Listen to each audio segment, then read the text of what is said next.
In today's video, I'm going to teach you how to add a 3D spin transition in CapCut Desktop. To get started, open the CapCut Desktop app on your computer.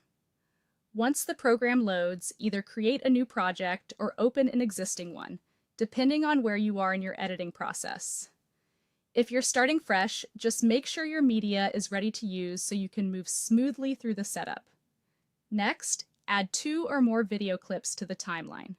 Since transitions only work between clips, you'll need at least 2 pieces of footage placed in sequence. After adding them, position the clips directly next to each other without leaving any gaps.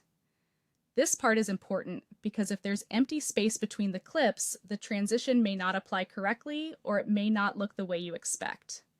Once your clips are lined up properly, go to the top toolbar and click on Transitions.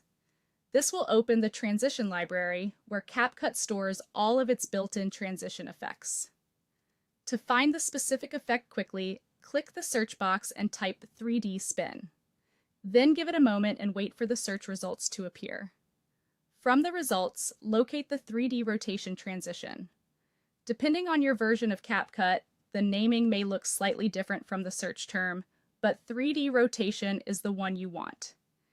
If the transition is not already installed, click the download icon and wait for the download to complete. This usually only takes a few seconds, but it's best to let it finish before moving on. After the transition is ready, click the plus button to apply it, or simply drag the 3D rotation transition between the 2 clips on your timeline. Then wait for the transition to appear on the timeline. Once it's visible between the clips, click on the transition itself so you can access its settings. At this point, adjust the transition duration if needed. A shorter duration usually creates a quicker, more energetic spin, while a longer duration can feel smoother and more dramatic. Choose the timing that best fits the pace of your edit and the style you want. Now click the play button to preview the transition. Watch closely to see how the first clip spins into the next one. If everything looks smooth and the effect appears between the clips, that confirms the 3D rotation transition has been successfully applied. And that's it. You've now added a 3D spin transition in CapCut Desktop and previewed it to make sure it works exactly as intended.